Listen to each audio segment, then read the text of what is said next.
श्री परमात्मने नमः। अथ पञ्चदशोऽध्यायः।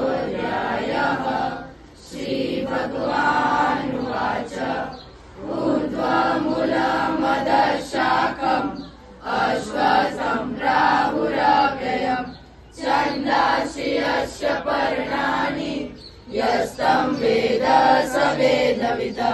अधश्चोर्ध्वं प्रसृताश्च शाखा गुणा प्रवृत्ता विषया प्रबाला।